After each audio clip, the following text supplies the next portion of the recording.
কর্ম এবং ফল। মানুষের স্বভাব হলো এটাই যে তিনি নিজের প্রত্যেক পরিশ্রমের প্রতিফল প্রার্থনা করেন। বেশিরভাগ সময় এই ফলাফলের চিন্তা করতে করতে, কল্পনা করতে করতে উনি কর্ম করতে থাকেন যে আমি এই কাজটা করলে এই ফল পাবো। সেই সব কল্পনা করতে থাকেন যা না তার হাতে আছে, না আছে অধিকার আর না আছে নিয়ন্ত্রণ। উনি শুধু নিজের কর্ম করতে পারেন। উনি কি ফল পাবেন তা তার হাতে কখনোই নেই। তাই আপনিও শুধুমাত্র কর্ম করতে থাকুন, ফলের চিন্তা করবেন না। মনে রাখবেন, শিকড় এবং শাখা যেভাবে একে অপরের সাথে জড়িয়ে, সেইভাবেই একে অপরের সাথে জড়িয়ে কর্ম এবং ফল। যেরকম কর্ম আপনি করবেন সেরকম ফল আপনি অবশ্যই পাবেন। তাই এই ফলের আশায় কর্মের সময় কখনোই নষ্ট করবেন না, কারণ যে ব্যক্তি সময় নষ্ট করেন, সময় সেই ব্যক্তিকে অবশ্যই নষ্ট করে দেয়। কর্ম করুন নিঃস্বার্থভাবে, ফলের চিন্তা করবেন না, আর আমার সাথে ভালোবেসে বলুন রাধা রাধা। কর্ম এবং ফল। দেখতে গেলে এই সমস্ত ব্রহ্মাণ্ড এই দুইয়ের মাঝেই স্থির হয়ে আছে। মানুষজন কর্ম করেন ভালো ফল লাভের আশায়, আর ভালো ফল লাভের আশায় উনি এটাই ভুলে যান যে উনি যে কর্ম করছেন তা কি করছেন। আমি বলেছিলাম কর্ম করুন ফলের চিন্তা না করে, কিন্তু কি কর্ম করছেন সেই বিষয়ে ভাবাটাও অত্যন্ত আবশ্যক। নয়তো অনেক সময় আমরা এমন কর্ম করে ফেলি যা না চাইতেও বিষে পরিণত হয়, যা হয়েছে দুঃশাসনের সাথে, দুর্যোধনের সাথে, গুরু দ্রোণের সাথে। একজনের মানসিকতা উচিত ছিল না, একজনের বিবেক উচিত ছিল না, আরেকজন যে পক্ষ নির্বাচন করেছিলেন সেই পক্ষ উচিত ছিল না। আর যা কিছু ওনাদের সাথে হলো, আপনার, আমার, আমাদের সকলের সাথে তা হতে পারে। আমি বলেছিলাম কর্ম করুন, ফলের চিন্তা করবেন না, কিন্তু এই কর্মের বিষয়ে বিচার করে দেখাটাও ততটাই আবশ্যক। দেখুন, কর্ম করার উচিত প্রক্রিয়া ফলের চিন্তা না করা, কিন্তু যদি আপনার কর্ম শুভ হয় তাহলে তার ফলও নিয়তি আপনাকেই দেবে। সর্বদা কর্ম করার সময় এটা ভাবুন যে আপনার এই কর্ম এই সংসারকে, এই সমাজকে, আপনার পরিবারকে, আপনার আশেপাশের মানুষজনকে কোন দিশায় নিয়ে যাবে। যদি এটা সবার জন্য মঙ্গলময় হয় তাহলে কর্ম করতে থাকুন। আর হ্যাঁ, নিশ্চিত রূপে ফলের চিন্তা করবেন না। আসুন আমার সাথে ভালোবেসে বলুন রাধা রাধা।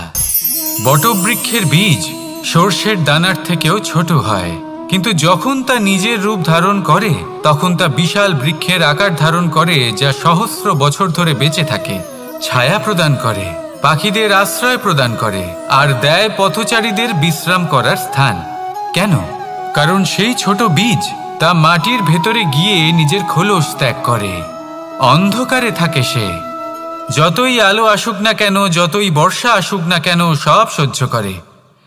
আর তারপরে একটা চারা গাছ অঙ্কুরিত হয়, তারপর ধীর গতিতে একটা বিশাল বৃক্ষতে পরিণত হয়। দেখুন, জীবনে কঠিন সময় আসে, এই জন্য নয় যে আপনি হার মেনে নেবেন, এই জন্য আসে যাতে আপনি ভবিষ্যৎ নির্মাণের জন্য নিজেকে তৈরি করতে পারেন।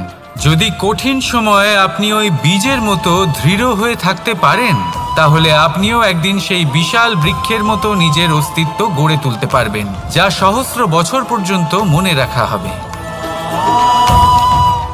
আসুন আমার সাথে ভালোবেসে বলুন রাধা রাধা। এই ব্রহ্মাণ্ড কত বৃহৎ, তাই না? যার সম্মুখে এই পৃথিবীকেও একটা বিন্দুর মতো মনে হয়। আর এই পৃথিবীতে আমরা কে হই, আমাদের আকার কিরকম, আমাদের অস্তিত্বই বা কি? যখন আমরা এভাবে ভাবি তখন মনে হয় আমরা কিছুই নই। তা আমরা যখন কিছুই নই, তাহলে আমরা এত চিন্তা করি কেন? কি ভেবে ভয় পাই? কাকেই বা এত ভয় পাই? কে আমাদের মারতে পারে আর কেই বা আমাদের জন্ম দেবে? আত্মার আসলে না কখনো জন্ম হয় আর না কখনো মৃত্যু। আত্মা শুধুই শরীর বদল করে। আপনি, আমি, আমরা সকলে এই শরীর নয়, আমরা হলাম আত্মা, যা হলো পরম আত্মার পরম অঙ্গ। সেই জন্য মনে রাখবেন, বাইরের কোথাও দেখবেন না, নিজের অন্তরের গভীরে গিয়ে দেখুন, আত্মাকে উপলব্ধি করতে শিখুন। ক্লেশ, ভয়, চিন্তা, এই সব কিছুর থেকে নিজেকে দূরে রাখুন, তাহলেই উপলব্ধি করতে পারবেন পরমাত্মাকে। তাহলে আসুন আমার সাথে ভালোবেসে বলুন, রাধা রাধা। পরিবর্তন এই সংসারের শাশ্বত নিয়ম। কোনো রাজা নেই যিনি চিরকাল রাজা থাকেন, কোনো ধনী ব্যক্তি নেই যিনি চিরকাল ধনী থাকবেন। এই সংসারে সূর্যের স্থান নেওয়ার জন্য চন্দ্রিমার আগমন ঘটে। কোনো স্থান যাকে পতিত বলা হয়েছিল সেখানে মহল তৈরি হয়েছে। কোনো স্থান যাকে আজ মলিন বলা হয়েছে কাল সেখানে মন্দিরও স্থাপন হতে পারে। কোনো ঋতু চিরকালের জন্য থাকে না, কখনো সময় চিরকাল একরকম থাকে না। আজ যে আপনার কাছে রয়েছে কাল অন্য কারোর ছিল, আজ যে আপনার কাছে রয়েছে কাল তা অন্য কারোর কাছে চলে যাবে। আপনার সাথে কিছু থাকলে তা হলো আপনার কর্ম, কিন্তু সেই কর্মের পরিণামও আপনার নয়। আপনি শুধু কর্ম করুন, বাকি সবকিছুই পরিবর্তনশীল। কিন্তু সেই পরিবর্তনকে দেখে ভয় পাওয়ার প্রয়োজন নেই, তাকে স্বাগত জানান। যদি আপনি হাসি মুখে সেই পরিবর্তনকে স্বাগত জানান, তাহলে এই পরিবর্তনও হাসি মুখে আপনার সাথে থাকবে। আসুন আমার সাথে ভালোবেসে বলুন, রাধা রাধা। সময়, এই সময় আসলে কি? এই সময় একটা সরল রেখা তো কখনোই নয়। সময় হলো একটা চক্র, যেখানে এর আদি সেখানেই হলো এর অন্ত, আর যেখানে তা শেষ হয় সেখান থেকেই তার শুরু হয়। এই সময় একটা অত্যন্ত বিচিত্র চিন্তা, বিচিত্র ভাবনা, একটা বিচিত্র বস্তু যা কেউ বুঝতে পারেন না। এই সময়ের লীলা, এর কোনো প্রমাণ নেই, কোনো জ্ঞান নেই, কোনো পরিমাপ নেই। শুধু এটুকু আমরা জানতে পারি, যেখানে শেষ হবে সেখান থেকে একটা নতুন সূচনাও হবে। যা আজ আপনার কাছে আছে কাল অন্য কারোর কাছে যাবে, তারপরে তার কাছ থেকেও অন্য কারোর কাছে যাবে, তারপরে তার থেকেও ছিনিয়ে নেওয়া হবে। এই নিয়তির একজনের কাছ থেকে অন্যজনের কাছে আদান প্রদানের এই সময় হলো আপনার সময়। এই সময়ের সদ্ব্যবহার করুন, এই সময়কে বাঁচুন। আপনাকে শুধু এটাই সুনিশ্চিত করতে হবে যে আপনি কোন পক্ষে আছেন। আর সত্যি বলতে কি, আপনার জীবনের পরিণাম নির্ভর করে আপনার নির্বাচনের ওপর। আপনি কোন পক্ষ নির্বাচন করছেন। তাহলে মনে রাখবেন, জীবনে সেই পক্ষই নির্বাচন করবেন যা চয়ন করার পরে আপনি সুখ অনুভব করবেন, আপনি সন্তোষ লাভ করবেন, প্রসন্নতা লাভ করবেন। আর আমি এটাই সুনিশ্চিত করব যে এই পক্ষ যেন শান্তির পক্ষ হয়, এই পক্ষই যেন প্রেমের পক্ষ হয়। তাহলে চিন্তা করবেন না, আর আসুন আমার সাথে ভালোবেসে বলুন, রাধা রাধা।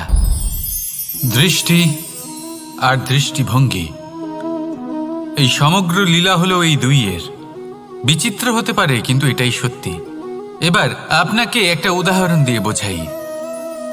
অনেক সময় আপনি কোনো ব্যক্তিকে এটা বলতে শুনবেন যে আমি আমার নিজের উপরে গর্ব করি, আমি নিজেকে নিয়ে গর্ব করি, আমি খুব ভালোভাবে আমার মা বাবার সেবা করি, ওনাদের আমি সবসময় সুখী রাখি, ওনাদের আমি একটা বাড়ি দিয়েছি, সকল সুখ সুবিধা দিয়েছি, ওনাদের জীবনে প্রত্যেক জিনিস দিয়েছি আর দেব যা তাদের প্রয়োজন।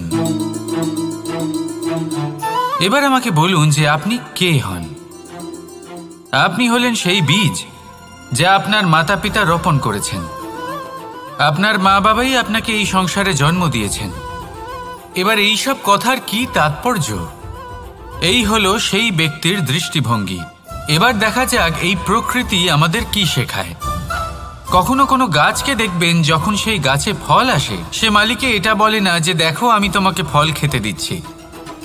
সেই বৃক্ষ এটা বলে না যে দেখো আমি তোমায় আহার করতে দিচ্ছি, কারণ ও জানে যে এটা হলো সেই মালির পরিশ্রম, এটা হলো তারই কর্মের ফল, আর এটা তারই পাওয়া উচিত। সে বলে যে তোমার জিনিস তোমাকেই অর্পণ করলাম। এ আমার জিনিস নয়। ও জানে সেই মালির গুরুত্ব আসলে কি। এটা হলো তার দৃষ্টিভঙ্গি। সেই জন্য আপনি জীবনে কোন ব্যক্তির মধ্যে, কোন পশু পাখির মধ্যে, কোন প্রাণীর মধ্যে, কোন পরিস্থিতিতে, কোন আবেগের মুহূর্তে কি দেখতে পাচ্ছেন, সেটা আপনার দৃষ্টিভঙ্গির উপরে নির্ভর করছে। তাই নিজের মনে ধনাত্মক ভাব জাগ্রত করুন, শুভ চিন্তা নিয়ে আসুন। এই ভাবনাই সত্য হয়ে সামনে আসবে। এই দৃষ্টিভঙ্গি এমন হয়ে যাবে যে আপনার জীবনে সবকিছুই শুভ হবে। তাহলে আসুন আর আমার সাথে ভালোবেসে বলুন, রাধা রাধা। প্রতিশোধ অথবা কাউকে দুঃখ দেওয়ার ভাবনা, যদি এটা আপনার মনে থাকে তাহলে আপনি নিজের মনেই যন্ত্রণার একটা বিশাল বৃক্ষ রোপণ করছেন, এটা মনে রাখবেন।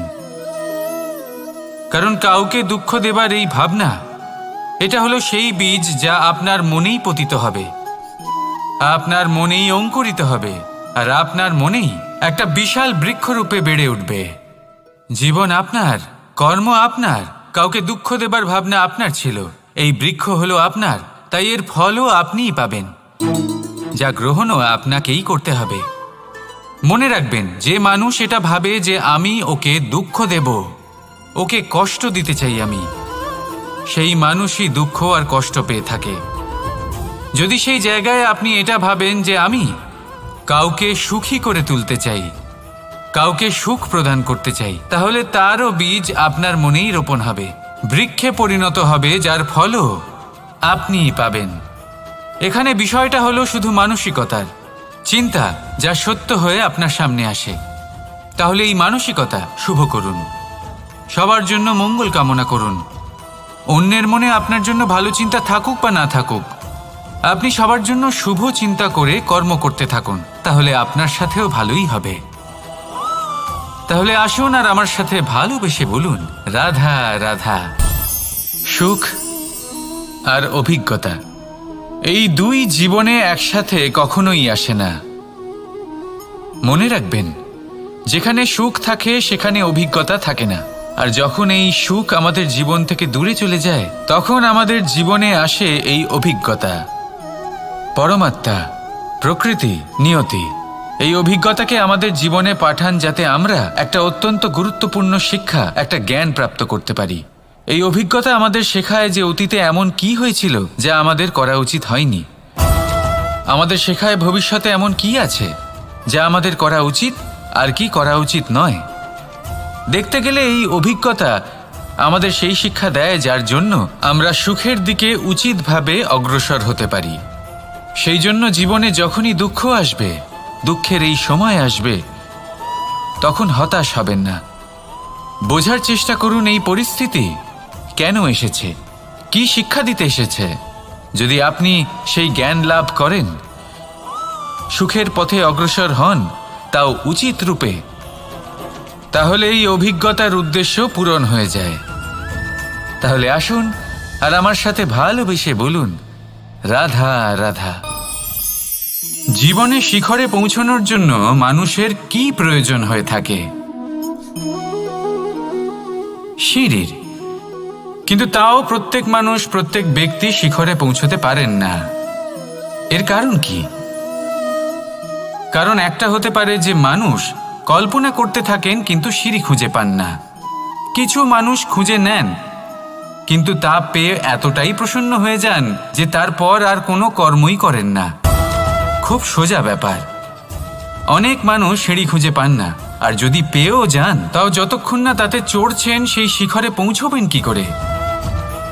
যতক্ষণ না আপনি পরিশ্রম করছেন, যতক্ষণ না সেই সিঁড়িতে আপনি চড়ছেন, যতক্ষণ না ক্লান্ত হচ্ছেন, আপনার পায়ে হাঁটুতে ব্যথা না হচ্ছে, ততক্ষণ এই শিখরে পৌঁছানোর সৌভাগ্য লাভ করতে পারবেন না। তাহলে কল্পনার সাথে কর্ম করুন, পরিকল্পনার সাথে পরিশ্রম করুন, সব কিছু পাবেন। আসুন আমার সাথে ভালোবেসে বলুন, রাধা রাধা। সমস্যা, কঠিন সময়, সংকট, বিপদ কার জীবনে নেই? প্রত্যেকের জীবনে আছে। কিন্তু আমাকে একটা কথা বলুন, যদি নৌকায় ঢেউকে ভয় পেতে শুরু করে, তাহলে সাগর পার করবে কে? কখনো কোনো ছোট্ট পিঁপড়েকে দেখেছেন যে আকারে হয়তো ছোট হতে পারে কিন্তু বড় শিক্ষা দিয়ে যায়? কিন্তু আমরা শিখি না। এবার দেখুন একটা পিঁপড়েকে যে ভোজনের খোঁজে বাইরে বের হয়, একটা ছোট্ট দানা তুলে নেয়। ছোট দানা তোলে কারণ তার থেকে বেশি সে তুলতেই পারবে না। সে দানা নিয়ে চলতে শুরু করে, কোনো দেওয়ালে উঠে পড়ে, আবার পড়েও যায়। সেই দানা দূরে কোথাও একটা পড়ে যায়, তা আবার খোঁজে, তুলে নেয়, আবার চলতে থাকে। পড়ে যায় আবার ওঠে, পড়ে যায় আবার ওঠে। সেই দানাটা রেখে দেয়, আবার বেরিয়ে পড়ে ভোজনের খোঁজে। পরিশ্রম করতে থাকে কিন্তু হার মানে না। এই শিক্ষাই তো আমাদের প্রাপ্ত করতে হবে। নিরন্তর পরিশ্রম আর নির্ভীক হয়ে কর্ম করে যেতে হবে। এটাই হলো সাফল্যের মাধ্যম, এটাই হলো জয়ের মন্ত্র, অচ্যুত অজয় অস্ত্র। তাহলে আসুন আর আমার সাথে ভালোবেসে বলুন, রাধা রাধা। আমরা সকলে চাই আমাদের জীবনে সাফল্য আসুক। আমরা চাই যে এই সংসারে আমাদের খ্যাতি ছড়িয়ে পড়ুক। আমরা চাই যেন আমরা আলোচিত হই। কিন্তু শুধু চাইলেই কি যায় আসে? যদি এই সংসারে আলোচিত হতে হয় তাহলে পরিচিত হতে হবে পরিশ্রমের দ্বারা। যতক্ষণ না আপনারা পরিশ্রমের সাথে পরিচিত হবেন, সাফল্যের সাথে পরিচিত হবেন না। সংঘর্ষ করতে হবে প্রতিদিন, প্রতি বছর। জীবনের সব পরিস্থিতিতেই হয়তো নতুন নতুন বাধা আসবে, নতুন নতুন বিঘ্ন ঘটবে। কিন্তু এটা আবশ্যক নয় যে সমস্ত বিঘ্ন বিনাশের জন্য আসবে।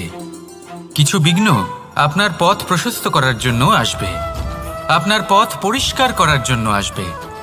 যদি আপনাকে উদাহরণ দিই, যখন বন্যা আসে, বাড়ি ঘর ভেসে যায়, তখন আমরা হতাশ হয়ে পড়ি, আমরা দুঃখী হয়ে পড়ি। কিন্তু সেই বন্যাই আমাদের সেই ধরিত্রীকে এত উর্বর করে তোলে যে সেই উর্বর অংশ কাজে লাগিয়ে আমরা সেরকম আরও 10টা বাড়ি বানাতে পারি। তাহলে ধন্যাত্মক থাকুন আর যে কোনো সংঘর্ষের জন্য প্রস্তুত থাকুন। জীবনে অনেক দূর যেতে পারবেন। তাহলে আসুন আমার সাথে ভালোবেসে বলুন, রাধা রাধা। জীবনে কখনো কখনো আমরা সেই পরিস্থিতিতে ফেসে যাই যখন আমাদের মনে হয় যে আমাদের নতুন কিছু একটা করতে হবে, কিন্তু আমরা করতে পারি না। কারণ কোথাও না কোথাও আমরা রীতির দ্বারা আবদ্ধ, আর আমরা সেই রীতি ভাঙতে চাই না। কেবল একটাই প্রশ্ন আসে মনে, আশেপাশের মানুষ কি বলবে, আশেপাশের মানুষ কি ভাববে। আপনাকে একটা প্রশ্ন করি, কারা এই মানুষজন? আপনার জন্মের সময় এই মানুষজন কোথায় ছিলেন? যখন আপনি কোনো সমস্যায় পড়েন তখন এই মানুষজন কোথায় থাকেন? এগিয়ে এসে কি আপনাকে সাহায্য করেন, নাকি সেই সমস্যার সমাধান আপনি নিজেই করেন? এইসব মানুষজনের চিন্তা ত্যাগ করুন যদি আপনি জীবনে বাঁচতে চান। ভেবে দেখুন জীবনে কি কি শুভ আছে আর কি কি শুভ করতে পারেন। যদি তা স্রোতের বিপরীতে হয় তাহলে সংঘর্ষ করুন, কিন্তু এইসব মানুষজনের কথা ভাববেন না। ভেবে দেখুন জীবনে আপনি কি কি শুভ কাজ করতে পারেন। এটা ভাবুন যে আপনি কখনো এমন কোনো কাজ করে ফেলেননি তো যার জন্য কারো হৃদয় আহত হয়েছে। শুভর দিকে নিজের চিন্তা কেন্দ্রীভূত করুন, আপনার জীবনে সব কিছু শুভই হবে। তাহলে আসুন আমার সাথে ভালোবেসে বলুন, রাধা রাধা। আজকাল আপনি দেখে থাকবেন যে মা বাবা শুধুমাত্র সন্তানকে ভালোবাসেন তা নয়, তাদের মোহেও জড়িয়ে পড়েন। বিদ্যালয়ে যখন পাঠান তখন সমস্ত সুযোগ সুবিধা দিয়েই পাঠান। চেষ্টা করেন যে সবসময় যেন সন্তান তাদের চোখের সামনেই থাকে। কিন্তু ভুলে যান এক অত্যন্ত গুরুত্বপূর্ণ কথা, যে সন্তানকে এক নতুন দৃষ্টিভঙ্গি দেওয়াই হলো ওনাদের কর্তব্য। সেই জন্য পুরাতনকালে শিষ্যদের গুরুকুলে পাঠানো হতো, বাড়ির থেকে দূরে। কারণ বাড়ি ছেড়ে যাওয়া এক সন্তানের জন্য, এক শিষ্যের জন্য অত্যন্ত শুভ লক্ষণ হয়। যখন সে বাড়ির থেকে দূরে, গৃহস্থের থেকে দূরে থাকবে, তখন এই সংসারকে সে এক নতুন দৃষ্টিভঙ্গি দিয়ে দেখবে, পরখ করবে, বুঝতে পারবে, আর সবকিছু নিজে থেকেই শিখে যাবে। শিখে যাবে কখন আক্রমণ করতে হয়, কখন পিছু হটতে হয়, কিভাবে এই সংসারের সম্মুখীন হতে হয়। আর এটা আপনার দৃষ্টি ওকে শেখাতে পারবে না, ওর অভিজ্ঞতা ওকে শেখাতে পারবে। তাই মনে রাখবেন, যদি আপনি চান যে আপনার সন্তানের বিকাশ হোক, তাহলে অনেক সময় ওকে নিজের থেকে দূরে নিয়ে যেতে হয়। যদি মোহে আবদ্ধ থাকেন তাহলে ওর বিকাশ কখনোই হবে না। তাহলে আসুন আমার সাথে ভালোবেসে বলুন, রাধা রাধা। কখনো কখনো মানুষ মনে করেন যে সে নিজেই সব থেকে বেশি শক্তিশালী। তিনি হলেন জ্ঞানী। দেখুন, এটা ভালো ব্যাপার যে আপনার মধ্যে শক্তি আছে, জ্ঞান আছে, আর এটা শুধু আপনার জন্য নয়, এই সমস্ত সমাজের জন্য, দেশের জন্য, সমগ্র পৃথিবীর জন্য অত্যন্ত আবশ্যক। কিন্তু এই কথাটাও বোঝা অত্যন্ত আবশ্যক যে এই জ্ঞান যেন কখনো অহংকার না হয়ে ওঠে। যখন মানুষের মধ্যে জ্ঞান থাকে তখন সে রাম হয়ে ওঠে। রাম, যিনি সমুদ্রের বুকে সেতু বানিয়েছিলেন, বানর সেনার দ্বারা রাক্ষস রাজকে পরাজিত করেছিলেন, আর চিরকালের জন্য সবার কাছে আদর্শ হয়ে উঠেছিলেন। আর যদি মানুষের মনে অহংকার জন্মায় তাহলে সে রাবণ হয়ে ওঠে। দেশে বিদেশে যতই খ্যাতি থাকুক না কেন, সে রাক্ষস হয়ে ওঠে, নিজের সাথে সাথে সমস্ত কুলের বিনাশ করে বসে। এবার জ্ঞান নাকি অহংকার, আপনার কি চাই সেই সিদ্ধান্ত আপনার, আর আপনার এই সিদ্ধান্তই নিশ্চিত করবে যে আপনার কর্ম কি হবে, আর আপনার এই কর্মই নিশ্চিত করে দেবে আপনার প্রারব্ধ কি হবে। তাহলে শুভ কর্ম করুন আর আমার সাথে ভালোবেসে বলুন, রাধা রাধা। লক্ষ্যে পৌঁছানো অত্যন্ত কঠিন হয়। কেউ ভাবেন যে কেন এত কঠিন হয়, কেন এত কষ্ট করতে হয় লক্ষ্যে পৌঁছানোর জন্য। এই লক্ষ্য সরলভাবে কেন আমার কাছে চলে আসে না? চলুন আপনাকে একটা কথা বলি, যদি আপনার লক্ষ্য কঠিন না হয় তাহলে তাকে পাওয়া আপনার পক্ষে অসম্ভব হয়ে উঠবে। লক্ষ্যে পৌঁছানোর এই রাস্তায় আপনি যে কড়া রোদের সম্মুখীন হন, যার থেকে আপনি দূরে পালাতে চান, সেই রোদ আপনাকে প্রেরণা যোগায় যে আপনি এগোতে থাকুন। ভাবুন, একজন যাত্রী যে কিনা নিজের লক্ষ্যের দিকে যাচ্ছেন, সেই পথে উনি যদি একটু ছায়া পেয়ে যান আর উনি ওখানে বিশ্রাম নেন, তাহলে তার সাথে তার ভাগ্য গভীর নিদ্রায় সেখানে বিলীন হয়ে যায়। তাই এই পরিশ্রমের করা রোদের থেকে কখনো দূরে পালাবেন না। জীবনে শুধু সামনে এগোতে থাকুন দৃঢ়তার সাথে। আর লক্ষ্য সরল হোক, কঠিন হোক বা অত্যাধিক কঠিন হোক, একটা কথা মনে রাখবেন, যে জীবনের লক্ষ্যে পৌঁছতে পেরেছে সে লক্ষ্য প্রাপ্তির জন্য আফসোস কখনোই করে না। রাধা রাধা। যে কোনো বস্তুর বা প্রাণীর আকার, স্থিতি, পরিস্থিতি বা শক্তি দেখে আপনি কি তার ক্ষমতার অনুমান করতে পারবেন? কখনোই না। আসুন আমি আপনাকে উদাহরণ দিই একটা তলোয়ারের। সেই তলোয়ার যার দ্বারা আপনি অনেক বড় বড় যুদ্ধ জেতেন, বড় বড় রাজাদের পরাস্ত করতে পারেন। এবার আপনি যদি এই তলোয়ার কাউকে দেখিয়ে তার থেকে তার বস্ত্র ছিনিয়ে নেন, তাহলে দেখবেন যখন সেই বস্ত্র ছিঁড়ে যায় তখন একটা ছোট্ট সূচি চমৎকার করতে পারে। তখন এই তলোয়ার কোনো কাজে লাগবে না।